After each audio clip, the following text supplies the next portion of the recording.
खाली करते जाए। हर हर महादेव। आज है 12 फरवरी और आज है माघी पूर्णिमा का अमृत स्नान। यहाँ पर देख सकते हैं प्रयागराज महाकुंभ में अचानक बहुत ज़्यादा भीड़ बढ़ चुकी है और लोग आ रहे हैं यहाँ पर लगातार स्नान करने के लिए। ऐसे में हम आपको बताएंगे कि आपको प्रयागराज महाकुंभ में आना चाहिए कि नहीं आना चाहिए। यदि आप आ गए हैं तो आप कैसे स्नान कर सकते हैं, संगम तक कैसे पहुँच सकते हैं। देखिए हो ये रहा है कि बहुत लोग बिना संगम पे ही पहुँचे, गंगा में ही स्नान करके या यमुना में ही स्नान करके वापस चले जा रहे हैं। आइए आपको संपूर्ण जानकारी बताते हैं और आज कितने लोग यहाँ पर स्नान करने वाले हैं वो सब आपको दिखाते हैं। देखिए फिलहाल आपको चलना है संगम घाट पर, हमारे साथ आपको हम लेकर के चलेंगे संगम घाट पर स्नान करने के लिए। ये देखिए तमाम लोग वहीं से स्नान करके आ रहे हैं। एक्चुअली हो ये रहा है कि कई जगह बैरिकेटिंग बना दिया गया। ये देखिए संगम द्वार है और संगम द्वार से जब आप घुसेंगे तभी आप संगम घाट तक पहुँच पाएंगे, नहीं तो आपको गंगा जी में ही स्नान करवा दिया जाएगा या कि फिर यमुना में ही स्नान करवा दिया जाएगा। आइए देखते हैं कैसे हम आपको लेकर के चलते हैं यहाँ पर संगम घाट तक। देखिए प्रयागराज में कभी भी भीड़ बेकाबू हो सकती है, तो ऐसे में यदि आपके साथ आपके छोटे बच्चे या बुजुर्ग हैं या महिलाएं हैं तो आप एक कागज़ पे अपना नाम, मोबाइल नंबर और एड्रेस लिख करके उनके पॉकेट या पर्स में ज़रूर डाल दें, ताकि इस भीड़ में अगर वो खो जाए तो कोई भी पुलिस वाला या कोई भी सहयोगी उनको आप तक पहुंचा सके और फ़ोन करके आपको बता सके। देखिए महाकुंभ आप आइएगा तो यहाँ से गंगा जल घर पे ज़रूर लेकर के जाइएगा। इसके लिए आप घर से कोई डब्बा ला सकते हैं, क्योंकि यहाँ पर यदि डब्बा खरीदेंगे तो कम से कम 150 से 200 रुपये आपको देना पड़ेगा। आपको बता दें कि संगम घाट से आप मिट्टी भी घर पे ले जा सकते हैं। कोई प्लास्टिक लेकर के आइए, क्योंकि यहाँ पर प्लास्टिक नहीं मिलेगा, प्लास्टिक मुक्त ये है यहाँ पर, ठीक है। प्लास्टिक नहीं मिल रही है तो आप कोई भी कागज़ या प्लास्टिक में यहाँ की मिट्टी ज़रूर लेकर के जा सकते हैं, जिसको अपने घर में जो कि छिड़काव करेंगे या कि फिर उसको रखेंगे तो वहाँ से घर पर जो है कि आपके शुद्ध माहौल रहेगा। और ये देखिए संगम घाट पे हम लोग पहुंच चुके हैं और अभी जिस साइड से हम लोग जा रहे हैं थोड़ा सा यहाँ पर राहत है, लेकिन फिलहाल जैसे ही हम संगम नोच पर पहुंचेंगे वहाँ पर बहुत ज़्यादा भीड़ दिखने वाली है। आपको बता दें कि यदि आप प्रयागराज महाकुंभ में आने का प्लान कर रहे हैं तो आप यह सोच करके आइए कि हम सुबह पहुँचे वहाँ पर और स्नान करके शाम होते होते वहाँ से निकल लें। रात का कोई प्लान मत बनाइए, क्योंकि रात पर वहाँ पर सोने का कोई प्लान मत बनाइए, क्योंकि वहाँ पर जब रात में आप सोते हैं तो प्रॉब्लम में फंसने की चांसेस होते हैं। यहाँ पर देखिए जो 29 जनवरी को जो घटना हुई थी वो यही हुई थी कि लोग संगम के किनारे सोए हुए थे और जब भीड़ अचानक बढ़ी तो लोगों के ऊपर चढ़ गई। तो ये चीज़ का ध्यान जरूर रखेंगे। आप सुबह का प्लान बनाइए कि सुबह पहुँचे और उसके बाद शाम को स्नान करके वापस आएं। ये देखिए पैरामिलिट्री और BSF के जवान और तमाम अर्ध जो सैनिक बल हैं उनको लगा दिया गया है, जो कि उत्तर प्रदेश पुलिस के जो थी पिछली बार, तो उसकी वजह से आप देख सकते हैं कितना हादसा हुआ था। लेकिन अभी जो देखिए कितना बढ़िया यहाँ पर लोग स्नान कर रहे हैं और तमाम फोर्सेस को यहाँ पर लगा दिया गया है। आप देख सकते हैं कि सभी जो पोल हैं, पोलों पर नंबरिंग किया गया। देखिए सामने 185 लिखा हुआ है। ये इसलिए है ताकि यदि आपका कोई साथी खो जाए तो वो बता सकता है कि भैया हम पोल नंबर इतना के नीचे खड़े हैं, तो आप जाकर के उनसे वहाँ पर मिल सकते हैं।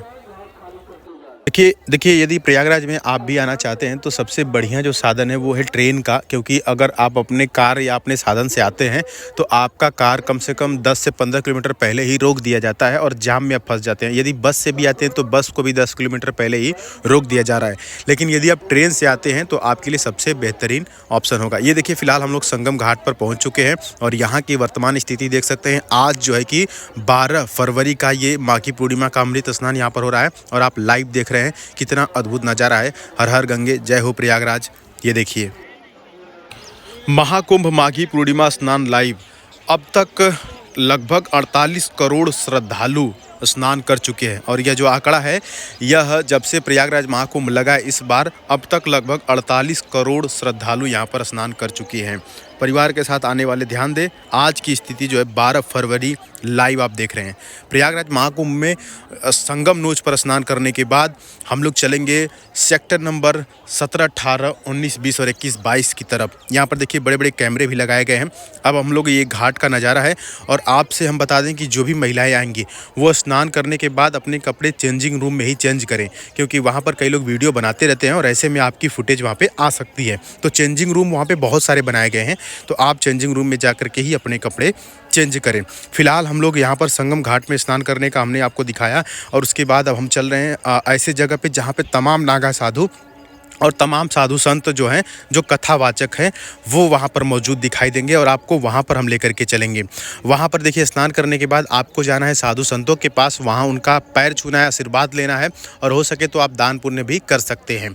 और उसके बाद दान पुण्य करने के बाद आप जो है कि आपको लगेगी बहुत तेज़ भूख, और उसके लिए हम आपको ऐसे भंडारे में लेकर के चलेंगे जो कि प्रयागराज महाकुंभ का सबसे बढ़िया भंडारा है। फिलहाल आप देखिए यह संगम से हम लोग नहा करके निकल रहे हैं और कितना अद्भुत यहाँ पर नज़ारा दिखाई दे रहा है।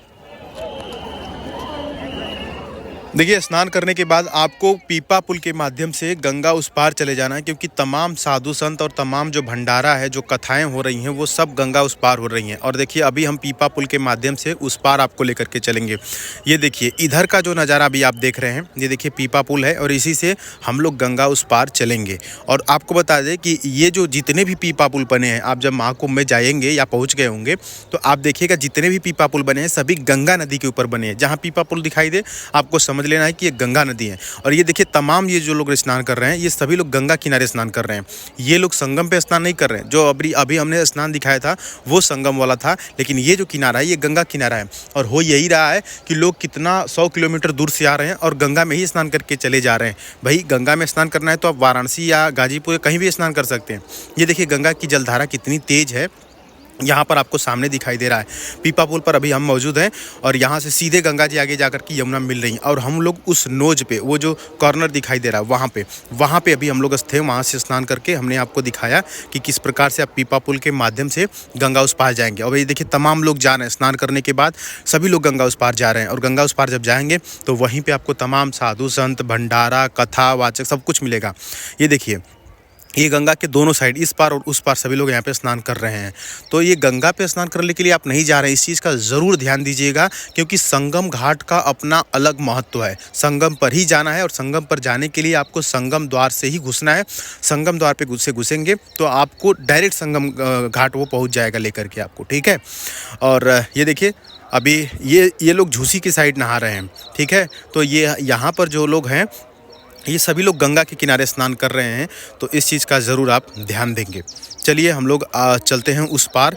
और देखिए सबसे जो रेलवे स्टेशन के आपके मन में सवाल होगा कि सबसे नज़दीकी रेलवे स्टेशन कौन सा है, तो सबसे नज़दीकी रेलवे स्टेशन है झूसी, उसके बाद प्रयागराज रामबाग और उसके बाद प्रयागराज जंक्शन। यदि आप झूसी पर उतर करके पैदल जाना चाहते हैं तो कम से कम 2 से 2.5 किलोमीटर में आप पहुंच जाएंगे। 200-2.5 किलोमीटर चलना पड़ेगा।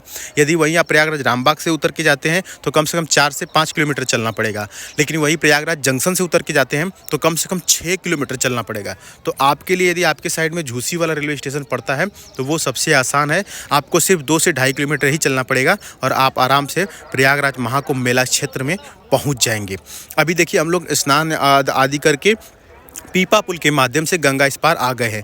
यहाँ पर देखिए बहुत लंबी लाइन लगी हुई है और यह लाइन किस चीज़ की लगी है, भंडारा के लिए लगी है, खाने के लिए। हालांकि यहाँ पर अभी भोजन नहीं आया है, आप देख सकते हैं कि सामने कुछ भी नहीं मिल रहा है। अभी भोजन शुरू होने में 1 घंटा का समय है, लेकिन 1 घंटा पहले से ही इतनी लंबी लाइन लग चुकी है। आज की भीड़ की स्थिति आप देख सकते हैं। लेकिन हम जिस भंडारे में आपको लेकर के चलेंगे वहाँ पर बहुत आराम से आपको भोजन मिलेगा और तमाम सुविधाएँ खाने के लिए, चावल दाल पूड़ी सब्जी के साथ साथ आपको कढ़ी, जलेबी, मीठा, हर एक चीज़ मिलेगा। वो सरदार जी द्वारा चलाया गया जो भंडारा है वो सबसे वीआईपी भंडारा है और उधर ही हम आपको लेकर के चलेंगे। वो नज़ारा हम आपको दिखाएंगे। आपको किसी और अन्य भंडारे में नहीं जाना है, क्योंकि अन्य भंडारे में यहाँ पर जो लाइन लगी है यहाँ पर पत्तल में खाना दिया जाएगा और आपको नीचे बैठ के खाना होगा, जिसपे कि बहुत सारी धूल उड़ेगी और बहुत सारी गंदगी मचेगी।